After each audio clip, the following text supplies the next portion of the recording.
Hello friends, ಎಲ್ರಿಗೂ ನಮಸ್ಕಾರ. Welcome to Sumangla Bhat Savi kitchen. ನಾನು ಸುಮಂಗ್ಲಾ ಭಟ್. ಈ ವಿಡಿಯೋದಲ್ಲಿ ನಾನು ತುಂಬ ರುಚಿಕರವಾದ ಮಂಗಳೂರು ಬನ್ಸ್ ಮಾಡಿ ತೋರಿಸ್ತಾ ಇದ್ದೀನಿ. ಫ್ರೆಂಡ್ಸ್, ನಿಮ್ಮಲ್ಲೊಂದು ರಿಕ್ವೆಸ್ಟ್, ಪ್ಲೀಸ್ ಯಾರು ಸಬ್ಸ್ಕ್ರೈಬ್ ಮಾಡ್ಕೊಳ್ಳಿಲ್ಲ ಸಬ್ಸ್ಕ್ರೈಬ್ ಮೇಲೆ ಪ್ರೆಸ್ ಮಾಡಿ, ಹಾಗೆಯೇ ಪಕ್ಕದ ಬೆಲ್ ಐಕಾನ್ ಸಹ ಪ್ರೆಸ್ ಮಾಡಿ. ಆಗ ನಾನು ಹಾಕಿದ ಹೊಸ ವಿಡಿಯೋಗಳ ನೋಟಿಫಿಕೇಷನ್ ನಿಮ್ಮ ಮೊಬೈಲ್ಗೆ ತಕ್ಷಣ ಬರುತ್ತೆ. ಅದು ನಿಮಗೆ ಇಷ್ಟ ಆದರೆ ನೀವು ಕಲಿಬಹುದು, ಅದು ಮಿಸ್ ಆಗೋದಿಲ್ಲ.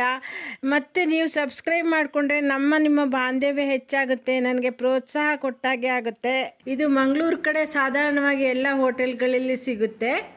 ಈಗ ಬನ್ಸ್ ಹೇಗೆ ಮಾಡೋದು ನೋಡೋಣ ಬನ್ನಿ. ಒಂದು ಪಾತ್ರೆ ತೊಗೊಂಡಿದ್ದೀನಿ, ಅದಕ್ಕೆ 2 ಬೌಲ್ನಷ್ಟು ಮೈದಾ ಹಿಟ್ಟನ್ನು ಹಾಕ್ತಾ ಇದ್ದೀನಿ. ಮೈದಾ ಹಿಟ್ಟಿನಲ್ಲೇ ಈ ಬನ್ಸನ್ನು ಮಾಡೋದು. ನಾನು ಈ ಥರ ಬೌಲಲ್ಲಿ ತೊಗೊಂಡಿದ್ದೀನಿ. ನೀವು ಸ್ವಲ್ಪ ಹೆಚ್ಚು ಕಮ್ಮಿ ಯಾವುದೇ ಬೌಲ್ ತೊಗೊಂಡ್ರು ಅದರಲ್ಲಿ 2 ಬೌಲ್ ತೊಗೊಳ್ರಿ. ಹಿಟ್ಟಿಗೆ 2 ಟೀ ಸ್ಪೂನಷ್ಟು ತುಪ್ಪ ಹಾಕ್ಕೊಳ್ತಾ ಇದ್ದೀನಿ.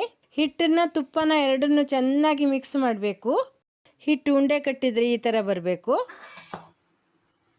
ನಾನಿಲ್ಲಿ 2 ಕಳಿತ ಅಂದರೆ ತುಂಬ ಹಣ್ಣಾದ ಬಾಳೆಹಣ್ಣು ತೊಗೊಂಡಿದ್ದೀನಿ. ನೀವು ಯಾವುದೇ ಬಾಳೆಹಣ್ಣು ತೊಗೊಂಡ್ರೆ ಹಣ್ಣಾದ ಬಾಳೆಹಣ್ಣು ತೊಗೊಳ್ಬೇಕು. ನೀವು ನೇಂದ್ರ ಬಾಳೆಹಣ್ಣು ತೊಗೊಂಡ್ರು ಅಡ್ಡಿಲ್ಲ, ಅಥವಾ ಪಚ್ಚ ಬಾಳೆಹಣ್ಣು ಯಾವುದೇ ತೊಗೊಂಡ್ರು ಹಣ್ಣಾದ ಬಾಳೆಹಣ್ಣು ತೊಗೊಳ್ಬೇಕು. ನಾನಿಲ್ಲಿ ಕರಿ ಬಾಳೆಹಣ್ಣು ತೊಗೊಂಡಿದ್ದೀನಿ. ನೋಡಿ, ಈ ಥರ ಕಪ್ಪಾಗಿದೆ. ನೋಡಿ, ಈ ಥರ ಚಿಕ್ಕೆ ಬಂದಿದೆ. ಈ ಥರ ಹಣ್ಣನ್ನು ತೊಗೊಳ್ಬೇಕು.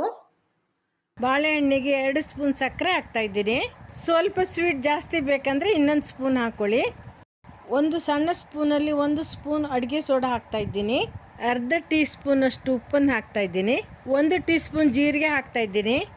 ಎಲ್ಲದನ್ನು ಒಟ್ಟಿಗೆ ಸೇರಿಸಿ ಈ ಥರ ಸ್ಮ್ಯಾಶ್ ಮಾಡ್ಕೊಳ್ಬೇಕು. ನೋಡಿ, ಚೆನ್ನಾಗಿ ಇದನ್ನು ಈಗ ನುಣ್ಣಗೆ ಸ್ಮ್ಯಾಶ್ ಮಾಡಬೇಕು.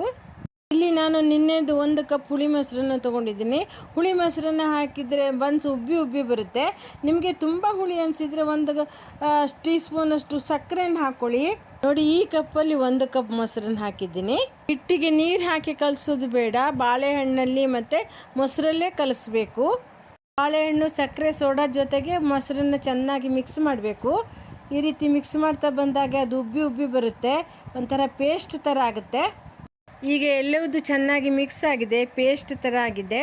ಈಗ ನಾನು ತೆಗೆದಿಟ್ಕೊಂಡಂತಹ ಮೈದಾ ಹಿಟ್ಟನ್ನು ತೊಗೊಂಡಿದ್ದೀನಿ. ಬೀಟ್ ಮಾಡಿ ಇಟ್ಕೊಂಡಂತಹ ಮೊಸರನ್ನು ಹಾಕ್ತಾಯಿದ್ದೀನಿ. ನೋಡಿ, ಇಷ್ಟು ಬೇಕಾಗುತ್ತೆ ಇದಕ್ಕೆ. ನೋಡಿ, ಎಲ್ಲದನ್ನು ಚೆನ್ನಾಗಿ ಮಿಕ್ಸ್ ಮಾಡಿ ಕಲಿಸ್ಕೊಳ್ಬೇಕು. ನೋಡಿ, ಹಿಟ್ಟು ಸ್ವಲ್ಪ ಗಟ್ಟಿ ಆಯಿತು. ಇದಕ್ಕೆ ಸ್ವಲ್ಪ ಮಜ್ಜಿಗೆ ಹಾಕಿ ಕಲಿಸ್ತಾ ಇದ್ದೀನಿ. ಹಿಟ್ಟು ಕಲಸಿ ಆಗಿದೆ. ನೋಡಿ, ಚಪಾತಿ ಹಿಟ್ಟಿನಕ್ಕಿಂತನೂ ಸ್ವಲ್ಪ ಮೃದುವಾಗಿ ಬರಬೇಕು. ನೋಡಿ, ಈ ಥರ ನೋಡಿರಿ, ಹಿಟ್ಟನ್ನು ಈ ಥರ ಮುಟ್ಟಿದ್ರೆ ಗೊತ್ತಾಗುತ್ತೆ. ಇಷ್ಟು ಇದ್ದರೆ ಸಾಕು. ಇನ್ನೂ ತೆಳ್ಳಗಾಗಬಾರ್ದು ಮತ್ತು ಇನ್ನೂ ಗಟ್ಟಿನೂ ಆಗಬಾರ್ದು. ಒಣಗದೆ ಹೋದಾಗೆ ಇದ್ರ ಮೇಲೆ ಸ್ವಲ್ಪ ಎಣ್ಣೆ ಸವರಿ ಇಡೋಣ. ಇದು ಮ್ಯಾರಿನೇಟ್ ಆಗಲಿಕ್ಕೆ 8 ಗಂಟೆ ಇದನ್ನು ಮುಚ್ಚಿ ಇಡಬೇಕು. ಇದು ಗಾಳಿ ಆಡದ ಹಾಗೆ ಮುಚ್ಚಿ ಇಡ್ತಾ ಇದ್ದೇನೆ. ನೋಡಿ, ನಾನು ರಾತ್ರಿ ಕಲಿಸಿದ್ದೆ, ಈಗ ಬೆಳಗ್ಗೆ 8 ಗಂಟೆ. ಈಗ ಇದನ್ನು ತೆಗಿತಾ ಇದ್ದೀನಿ. ನೋಡಿ, ಯಾವ ಥರ ಉಬ್ಬಿ ಅದು ಹೊರಗಡೆ ಎಲ್ಲ ಬಂದುಬಿಟ್ಟಿದೆ. ನೋಡಿ, ಈ ರೀತಿ ಹಿಟ್ಟು ಫರ್ಮೆಂಟ್ ಆಗಬೇಕು. ನೋಡಿ, ಈ ಥರ ಉಬ್ಬಿ ಬಂದಿರಬೇಕು ಮತ್ತು ಮೆತ್ತಗಿರಬೇಕು. ನೋಡಿ, ಎಷ್ಟು ಮೃದುವಾಗಿದೆ ಅಂತ, ಹತ್ತಿ ಥರ. ನಾವು ಈ ರೀತಿ ಹಿಟ್ಟನ್ನು ಮಾಡಿಕೊಂಡ್ರೆ ಬನ್ಸ್ ಮಾಡಿದಾಗ ಅದರೊಳಗೆ ಹತ್ತಿ ಥರ ಆಗುತ್ತೆ. ಇಷ್ಟು ಹಿಟ್ಟಿಂದ 10-12 ಬನ್ಸ್ ಆಗ್ಬೋದು. ಸ್ಟೋವ್ ಮೇಲೆ ಒಂದು ಕಡಾಯಿ ಇಟ್ಟು ಅದಕ್ಕೆ ಎಣ್ಣೆ ಹಾಕಿ ಕಾಯ್ಲಿಕ್ಕೆ ಇಟ್ಟಿದ್ದೀನಿ. ಎಣ್ಣೆ ಕಾಯ್ತಾ ಇದೆ. ಈಗ ಬನ್ಸ್ ಮಾಡಲಿಕ್ಕೆ ಉಂಡೆ ಮಾಡ್ಕೊಳ್ಳೋಣ. ಇಲ್ಲಿ ನಾನು ಚಪಾತಿ ಉಂಡೆಕ್ಕಿಂತ ಸ್ವಲ್ಪ ದೊಡ್ಡದು ಮಾಡ್ಕೊಂಡಿದ್ದೀನಿ. ಅಂದರೆ 1.5 ಚಪಾತಿ ಮಾಡುವಷ್ಟು ಹಿಟ್ಟನ್ನು ತೊಗೊಂಡಿದ್ದೀನಿ. ಇಲ್ಲಿ ನಾನು ಬನ್ಸ್ ಮಾಡಲಿಕ್ಕೆ ಒಂದು ಪ್ಲಾಸ್ಟಿಕ್ ಹಾಳೆ ತೊಗೊಂಡಿದ್ದೀನಿ. ನೀವು ಈ ರೀತಿ ಪ್ಲಾಸ್ಟಿಕ್ ಹಾಳೆನೂ ತೊಗೊಳ್ಬೋದು, ಇದು ಮಾರ್ಕೆಟಲ್ಲಿ ಸಿಗುತ್ತೆ. ಬನ್ಸ್ ಹಿಟ್ಟಿಗೆ ಒಣ ಹಿಟ್ಟನ್ನು ಸಹ ಹಾಕಿ ಲಟ್ಟಿಸ್ಬೋದು, ಅಥವಾ ಎಣ್ಣೆ ಹಚ್ಚಿ ಸಹ ನಾವು ಲಟ್ಟಿಸ್ಬೋದು. ನಾನು ಇಲ್ಲಿ ಎಣ್ಣೆ ಹಚ್ಚಿ ಲಟ್ಟಿಸ್ತಾ ಇದ್ದೀನಿ.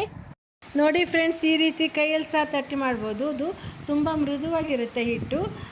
ನೀವು ತಟ್ಟಿ ಮಾಡಿದ್ರೆ ಹೋದರೆ ನೀವು ಈ ರೀತಿ ಲಟ್ಟಿಸಿ ಸಹ ಮಾಡ್ಬೋದು. ಇಷ್ಟು ದಪ್ಪ ಇಟ್ಟು ಲಟ್ಟಿಸ್ಬೇಕು. ನೋಡಿ, ತುಂಬ ತೆಳ್ಳಗೆ ಮಾಡಬಾರ್ದು. ಈ ರೀತಿ ದಪ್ಪ ಇಟ್ಟರೆ ಒಳಗಡೆ ಹತ್ತಿ ಥರ ಬರುತ್ತೆ. ಬನ್ಸನ್ನು ಎಣ್ಣೆಗೆ ಬಿಟ್ಟ ಮೇಲೆ ಅದನ್ನು ತಾಳಿಸ್ತಾ ಇರಬೇಕು. ನೋಡಿ, ಈ ರೀತಿ ಸ್ವಲ್ಪ ಪ್ರೆಸ್ ಮಾಡಿ ಇದನ್ನು ತಾಳಿಸಿದ್ರೆ ಅದು ಉಬ್ಬಿ ಬರುತ್ತೆ.